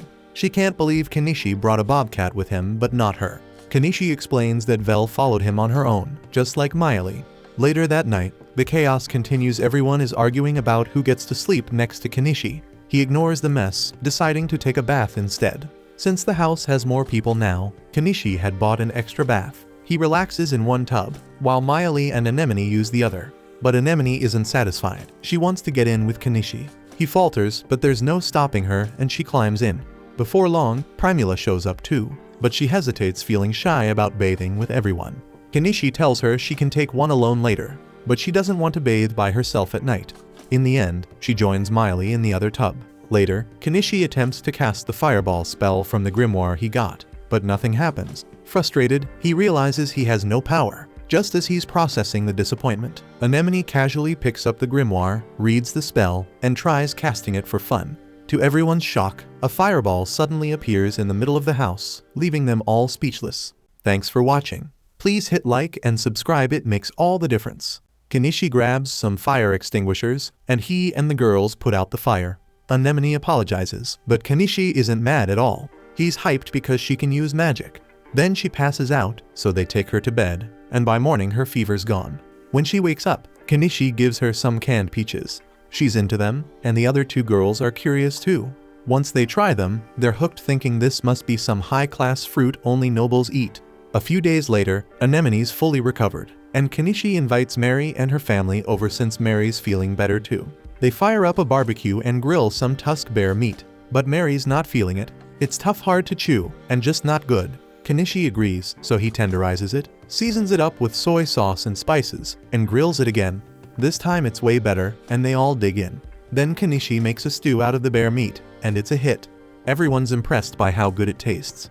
Later, Anemone and Mary finish the picture book they've been working on. Primula thinks it's amazing and figures it could sell well. That sparks an idea. She wants to start a business in Astrankia. Kenichi watches her, thinking he might have just ignited her business instincts. He asks what else she plans to sell besides the book. She's got it all figured out: bear stew and stewed rinkus. Mary's mom backs her up, saying she's never had anything this good, even in Astrankia. Everyone else agrees. She also points out that selling all this won't be easy alone, so she offers to help as a way of repaying Kenichi for everything he's done. Primula's all smiles at being called Kenishi's wife. Turns out, Mary's mom has experience as a waitress, so she'd be a big help. Kenishi's on board, and Mary decides she'll pitch in too. When she asks Anemone what she's planning, Anemone's got no doubts she's sticking with Kenichi. The next day, Kenichi takes Primula to town and buys her a utility cart so she can start selling. Before long, she and the girls are out there pushing the stew, and it catches on fast. People start lining up, calling it noble-worthy food. Then some rough-looking guys show up, trying to stir up trouble. They pull a stunt, making a scene about a bug in the stew, trying to trash their reputation. The scene shifts, and Kenishi's up by the cliff near his place, flying his drone to check things out from above. He spots a plateau packed with untouched resources, and that gets him thinking. Anemone, using her binoculars, catches some sparkly stones on the cliffside, and Kenichi takes a closer look, realizing he's never seen ore like that before. Something about it tells him it's worth a lot of money. Now he's wondering how to mine it, but before he figures that out, he notices it's getting late. Time to head back to town and pick up Primula. When he gets there, she's with the others, and she tells him they sold out. That catches him off guard, but then he figures it makes sense, his food's good, and she's got a sharp business sense. Then he notices a beast woman with her and asks who she is. Primula explains that this woman stepped in when some guys were stirring up trouble at the stall. Turns out, she called them out for slipping a bug into the stew, and when they denied it, she told them to check their pockets. She was sure they still had bugs left, and once they realized she had them cornered, they took off knowing they couldn't argue their way out. Primula decided to hire her as a bodyguard, and Kenichi thanks her for looking out. The beast woman shrugs it off, saying it worked out for her too. Primula's paying her a small silver just to glare at people who cause trouble, and to her, that's easy money. She introduces herself as Naima. Kenichi does the same, and later that night, they all head back to his place. When they get there, Miley and Anemone welcome him home, but their eyes widen when they see he's brought another woman. He quickly explains she's Primula's bodyguard. Miley relaxes, relieved she's not another one of his women, and Kenichi adds that Primula just wanted to treat her to dinner. The bobcat welcomes him back, and Naimna, looking around, is surprised to see a bobcat in the house. Later on, Naimna's at the table having dinner, and she's loving it, but she wishes she had some wine to go with it. Kenichi hands her a bottle, and she takes a sip thinking it's great, but then he tells her it's the cheapest wine he could find. Doesn't matter to her, food's good, wine's good, and she's already thinking this place feels like heaven. Then Kenichi casually asks if she wants a bath. Naimna's eyes widen when Kenichi asks if she wants a bath. She didn't expect them to have one of those too. Anemone steps up saying she'll heat it, and with a flick of her hand, fire magic flares up, warming the water fast. Kenichi watches her, a little worried about how often she's been using her magic, but Primula tells him it's fine, more magic they use, stronger they get. The next thing, everyone's soaking in the tub, steam rising around them. Once they're done, they dry off, and later, Naimna flops onto a bed, feeling how soft it is. She's loving it here, talking about how she could stay forever. Miley shuts that down quick, saying they barely have space as it is. Kenichi moves on to teaching Anemone, and Naimna's surprised she studies. He tells her knowing how to read, write, and do numbers is important, opens up more job options. Then he mentions something he's heard, that women in this world don't have many choices. Naima sighs, confirming it. Most have to sell themselves just to survive. Kenichi, thinking ahead, suggests Anemone learn business from Primula, but Anemone shakes her head. She's got her own plans, learning more magic, fighting dragons with Kenichi someday. He just sighs, adventuring like that ain't his thing. He's aiming for an easygoing life. Meanwhile, Primula's stall keeps pulling in business every day, and Kenichi finally builds a scaffolding to get up the cliff. By the time he's done, it's already dark. Primula shows up after work, taking a look at the structure. She smirks, saying he must have piles of junk like this stashed in his item box. Kenichi admits he does, but he can't exactly show her everything inside. She raises an eyebrow, waiting for an answer, and he just shrugs. Everybody's got their secrets. He's sure she's got one or two of her own. She eyes him still suspicious, but before she can dig further, he pulls her in and kisses her. Then he tells her if she wants to leave, now's the time, but she doesn't. The next morning, Kanisha's out by the scaffolding, cutting down some grass, while Primula takes the day off to see what's on the other side. They all climb up, and Kanisha's also invited Mary and her mother. Once they're up there, they split up searching for different things, and Kanishi gets to work drilling out ores from the cliff walls. He mines one, tosses it in his item box, and checks its name. Rhodonite one piece goes for over 200,000 yen. That's big money. He keeps going, and by the time he's done, he's pulled out enough to hit 1,000,000 yen. Later, he's back home making gyoza for dinner, and the girls jump in to help. When it's ready, they all dig in, and turns out it's real good. They can't believe he made something this tasty using bear meat. Primula's loving the yellow sauce too. Kanishi tells her it's called mayonnaise. Naimna's heard about it apparently, it's been getting popular in the empire. Says a mage came up with it using magic. Kanishi puts 2 and 2 together. That's gotta be the same guy behind double entry bookkeeping and the pitcher pump. He wonders if that guy's eating gyoza too.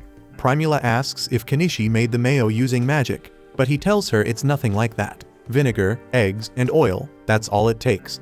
She's surprised, says he's gotta teach her how to make it. He tells her he will later. For now, they focus on the food. Primula's already thinking she could sell this at her stall, but Kanishi points out it takes a lot of work to make. She's got a quick answer: hire more staff. He can't help but think she's turning into a real merchant. Before they call it a night, he decides to whip up one more dish. When he's done, there's a steak on the table, and Naimna's all over it. She takes one bite, sniffs the air, picking up something distinct. Kanishi tells her it's wine.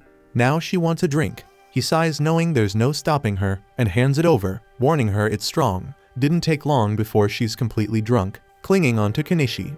Miley's not having any of it. She drags Naimna away, but Naimna laughs it off, saying she ain't trying to steal him. Then she looks at Kanishi, asking if she can stay with them. Miley shuts that down instantly, telling her to leave. Kanishi steps in, telling Miley to chill since Primula still needs her as a bodyguard. Miley don't trust her, but Primula does.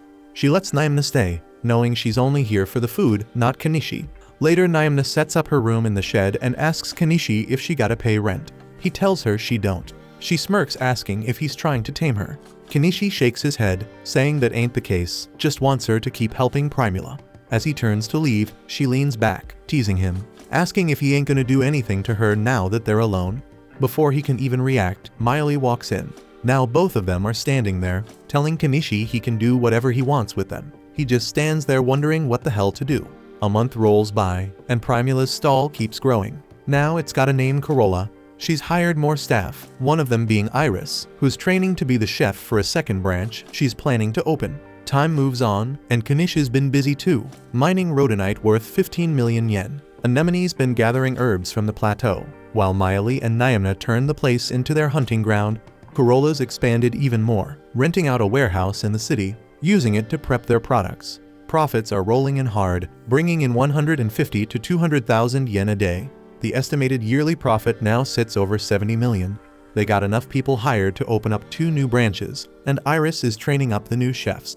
Kanishi watches it all, thinking this is what a top-class merchant looks like. Primula's on a whole different level. That night, Primula thanks Kanishi, telling him she owes all this success to his food. Kanishi leans back, thinking the knowledge from his old world ain't something to be played with. He hopes things stay like this, but deep down, he knows that ain't happening. Somewhere else, the queen is speaking with Princess Lilith. The bandits near Dahlia got wiped out. Reports say a mage did it, one who can summon iron beasts. Lilith knows that's a heavy hit to the royalist faction. She starts thinking about who could have summoned those beasts. The queen tells her the mage has taken up residence in Astrankia.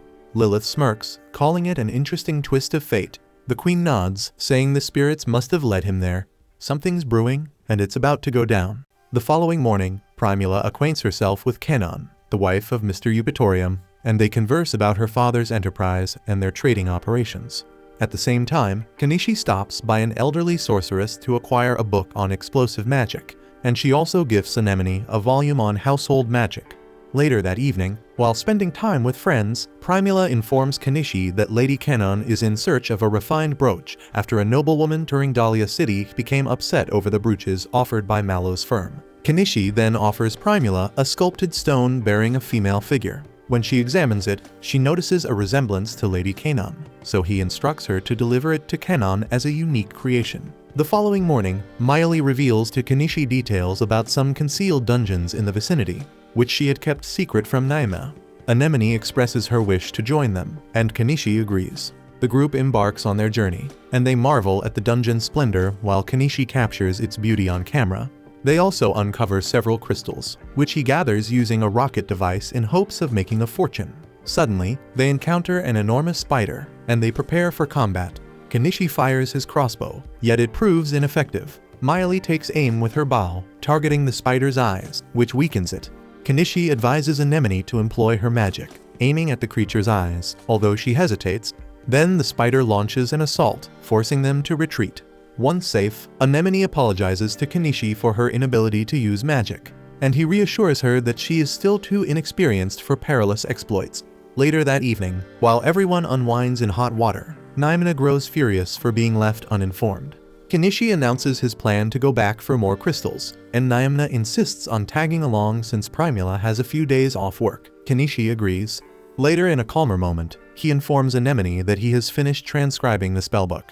As she excitedly opens it to start reading, he stops her, advising her to focus on her training first. After sunrise, the group practices combat and returns to the dungeon, where Kenichi resumes collecting crystals. As the giant spider reappears, they put their strategy into action, with the girls hurling poison to prevent the creature from weaving its webs and Anemone seizing the opportunity to launch a fireball that burns it completely. They defeat the spider and continue exploring. However, as they advance, the spider reemerges, sparking another battle, only for a second spider to suddenly appear, this time a female. Kenichi observes that the larger female remains in her nest, while the male once hunted for food, and with the male gone, the female will eventually perish from lack of sustenance. They decide to withdraw, yet the spider blocks the exit. The girls throw poison at it, and Anemone tries casting spells, but nothing seems to work as the spider relentlessly attacks without backing down. Kenichi quickly comes up with a new plan. He gets a bulldozer and, with Anemone by his side, charges straight at the spider. He swings the shovel at the creature, but it latches onto the blade and starts climbing up. Acting fast, Anemone uses her magic to knock it off, giving Kenichi the chance to land a final, crushing blow with the bulldozer's shovel, finishing it off. With the way finally open, Kenichi collects more crystals before they exit the dungeon. Once they return home, Primula lets out a terrified scream at the sight of the spider, sending everyone rushing inside. There, Kenichi reveals that he brought back a spider egg, explaining that it has great nutritional value when cooked. It boosts strength and provides essential vitamins. The girls hesitate at first, but after tasting it, they're surprised by how good it is. Primula excitedly exclaims that the taste is just like cheese and explains that while cheese exists in the kingdom of Kaden, it's only made in certain regions, making it incredibly expensive. This sparks an idea: she could start making and selling cheese to earn money. Kenichi tells her that the process is actually easy, needing only milk and apple cider vinegar. He then prepares a batch for them to taste, and everyone agrees that it is exceptionally delicious. Primula expresses her wish to teach Lady Kenon the art of cheese making. However, Kenichi declines, stating that he prefers not to deal with nobles. Soon, he detects an underlying reason for her insistence. When he inquires about it, she reveals that a few days earlier, the corrupt merchant Thogalum began harassing her at her shopping stall, and although Naimuna advised her to inform Kenichi, she requested that he not be told. Kenichi promptly vows to protect Primula from the unscrupulous merchant, yet she remains determined to defeat him through savvy business tactics and asks Kenichi to leave the matter to her. He ultimately agrees that Primula can teach Lady Kenon how to make cheese. Following that morning, with Lady Kenon's assistance, dumb Thogalum receives a letter warning him to steer clear of Primula's shop. Later, Primula and the girls are seen happily managing their restaurant and celebrating their success. One day, Queen Kenon arrives at Kenichi's home, and he greets her with respect as she expresses admiration for his adventures and his dedication to helping those in need. Curious, Kenichi asks about the reason for her visit, but before she can respond, her expression shifts, and she suddenly wavers, her body growing weak as dizziness overtakes her. But all this was just an act because she wanted Kenichi to have a taste of some fresh juicy watermelon, if you catch my drift. Basically, her husband, Mr. Eupatorium, was tasked with building a canal through the kingdom, but he's running behind schedule. If the project isn't finished soon, his funding will be cut, and they might even lose their land. The remaining stretch of the canal is 15 kilometers long, and it needs to be done within a month, so she begs Kenichi to lend a hand. She's even willing to offer him any reward. He wants even her airbags to keep him comfortable. But Kenichi tells her that's not his style. Curvaceous bombshell Kanon is disappointed by his refusal, but isn't ready to give up. She offers him a special grimoire called High Protection as his reward. Kenichi isn't exactly sure what High Protection does, but Naimna says she's heard it's an insanely powerful spell that lets someone block even a dragon attack. That piques Kenishi's interest since it could be just what he needs to protect Anemone. He agrees to help Lady Kanon, but before any construction can start he needs some cash. So he asks her to hand over any unused furniture she has so he can appraise it and convert it into funds. By the time he's finished, Kenichi earns around 120 million yen, more than enough to cover the cost of his heavy machinery. With everything set, everyone piles into his car for a ride to the construction site. Along the way, Lady Kanon teases him, asking if he really doesn't want her body as part of the deal. Kenichi shuts that down firmly, saying he's good. Meanwhile, Scar is left weeping, wishing he'd gotten that offer instead. When they finally arrive at the site, Kenichi runs into Miley's brothers. It's nice to see them again, though he's curious why they're working construction. They had received a huge payout for taking down Shaga, so they should have been set for life. But one thing led to another, and one wild catnip binge later, they ended up broke again. Out of the blue, Naimna shows up to see what's happening. And the moment Miley's brothers lay eyes on her, they practically fall head over heels. Moving on, Lady Kanon introduces Kenichi to Porridge, the guy she hired to supervise the construction. Porridge grumbles that she didn't need to come all the way out here, but Lady Kanon insists it's important because she's brought extra help. She explains that Kenichi, being a mage, will be able to speed up the work considerably, though Kenichi insists he's just a merchant. Still, Porridge sees no harm in the extra assistance, so he continues his work and hands Lady Kanon the equipment bill to review. As she pores over it, Primula glances at the bill and is immediately disgusted by the prices.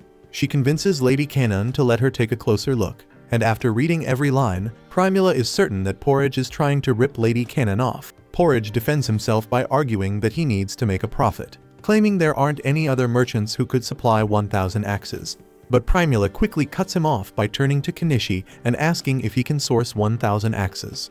Kenichi heads to his store, purchases the axes, and then checks with Lady Kanon to see if the type of axe he found will do the job. She confirms that they're perfect, but she's curious about the price. Primula then informs her that it would cost only 1 silver coin per axe, a shockingly low rate. Lady Kanon double checks with Kenichi, and he assures her it's simply a friend discount. Thrilled by the bargain, Lady Kanon decides to buy from Kenichi instead and promptly fires Porridge. Porridge flies into a rage and reminds her that he's representing the Thogalum Trading Company, warning that defying them won't end well. Kenichi recalls that Thogalum was behind all the issues at Primula's stall and that his influence runs so deep even the Lord occasionally calls on him. Still, with the canal's construction taking precedence, everyone gets down to work. Since Kenichi's backhoe will be running constantly, he makes sure to load it up with 3 basins worth of fuel. Just minutes later, the crew sets to work, and Kenichi's machine proves invaluable by completing tasks in minutes that would have taken hours otherwise. After a long day on the job, Kenichi cooks up a meal for his friends and even offers some to Lady Kanon. She's pleasantly surprised that he can whip up such tasty food right in the middle of the forest, and the meal turns out absolutely delicious. Kenichi notices Miley's brothers eyeing the spread from across the room, so he invites them to join in. But they're not the only ones hungry. Nearly all the workers are starving because the tavern they usually visit is all the way in the city and too pricey to reach. Feeling sorry for everyone, Primula comes up with an idea and asks Kenichi if she can use his recipe to feed all the workers. She promises to charge a fair price so that everyone can eat, and soon the worksite transforms into a lively party that even Lady Kanon can't help but love. Later that evening, Kenichi sets up a makeshift bath and offers it to Lady Kanon so she can freshen up. She's amazed that he managed to put together a proper bath out here in the woods. But just as Kenichi is about to leave, she grabs his arm and orders him to join her in the bath. Kenichi is trying his best to resist Lady Kanon, which is tough considering she's built like a sin. But technically, he's married to Primula, and he's got to take care of his little Blossom, so he can't just go around planting seeds like an overenthusiastic farmer. Lady Kanon admires his devotion to his family, remarking how nice it must be, while hinting that her own folks hardly ever cared about her unless it was time to auction her off. Kenichi shrugs, tells her that sounds rough, but not his problem, then exits the bathroom before she can throw another limited time offer his way. The next day, Kenichi wakes up early and immediately spots Lady Kanon hard at work. handing out food to all the laborers. For a split second, he secretly thinks about giving her a private round of applause. No sooner does that thought cross his mind than the girls swarm him, clearly picking up on his cheeky fantasy. But he tells them he wouldn't actually sleep with Lady Canon because she's a married woman. And he's got enough brain cells to know that dipping into another man's cookie jar is how you end up on a missing person poster. Still, Lady Canon isn't giving up easily. She knows Kenichi isn't falling for her right now, but she's determined to work her magic over the next month. Sooner or later, she's convinced his willpower will crumble like a cheap motel biscuit. Not long after, Porridge and one of his cronies return to the work site, complaining that none of the workers are hitting up the tavern they run for meals. Primula quickly explains it's because she started selling food at prices the workers can actually afford, so they no longer need to go to the tavern. She makes it clear that the loss of customers isn't her fault, it's all on them for charging way too much. If they want to win back business, they need to get real about their pricing. The day carries on as usual.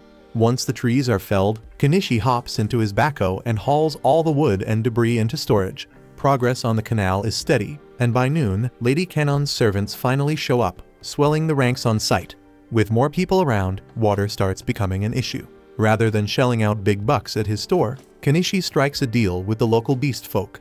They clue him in on a spring nearby, though reaching it requires cat-like agility. So, Kenichi offers them some alcohol in exchange for fetching water. The beast folk who can't get enough of the drink eagerly agree, and before long, his water woes are solved. As the beast folk celebrate their boozy success, Kenichi announces he's calling it a day and heading to bed. But just as he's about to leave, a tipsy Lady Canon wraps her arm around him and starts dragging him toward the bedroom.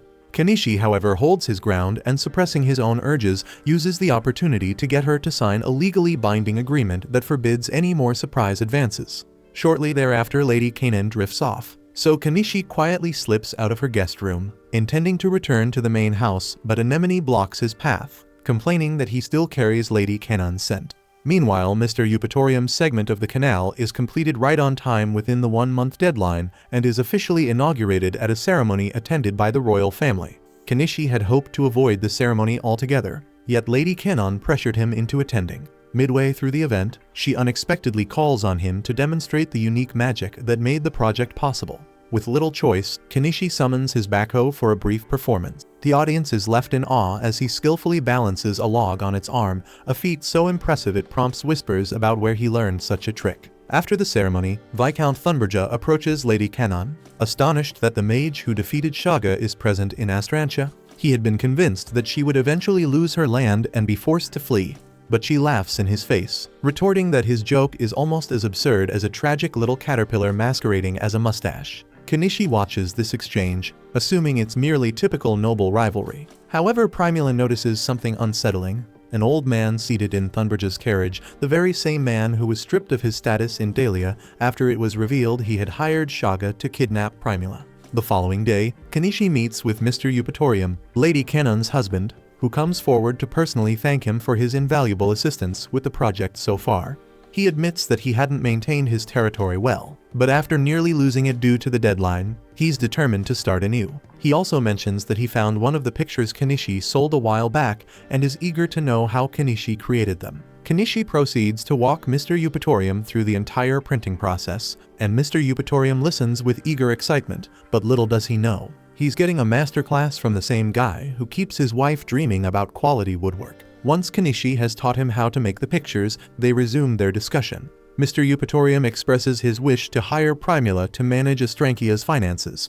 Grateful for the opportunity, Primula admits the workload would be too much on her own, so she asks if she may seek support from her father. Mr. Eupatorium, knowing that Mallow from the Mallow Trading Company is a major figure over in Dahlia, is more than happy at the thought of partnering with such a capable merchant. However, he hesitates, worried that linking up with one of Dahlia's most influential merchants might provoke Thogalum into action. Kenichi, who has been hearing a lot about Thogalum lately, asks why Mr. Eupatorium doesn't simply expel Thogalum from Astrankia since it's obvious he isn't liked. Embarrassed to admit it, Mr. Eupatorium confesses that with Astrankia's current budget, they can't afford a night order. If it ever came to a battle against Thogalum and his men, it's clear they would be outmatched. Still, Lady Canon assures her husband that they stand a strong chance of winning since they have Kenichi and his magic machine on their side, and she's convinced Kenichi would be willing to fight for them. After all, he's her friend. Though Kanishi dislikes getting entangled in such troublesome affairs, he agrees to help fight Thogalum if the situation ever escalates. Deep into the night, Kanishi and the crew drag themselves back to their spot, looking half dead from exhaustion. Kanishi slaps their house back together like a makeshift puzzle, and right on cue, they get their hands on that top tier, no-nonsense grimoire Lady Canon promised. That means it's almost spell learning time for Anemone. Right now, they're going all out in rock, paper, scissors for the ultimate prize, the fresh soap. Primula wins, and let's be real, she ain't in it just to get clean. Thanks for watching. Please hit like and subscribe, it makes all the difference.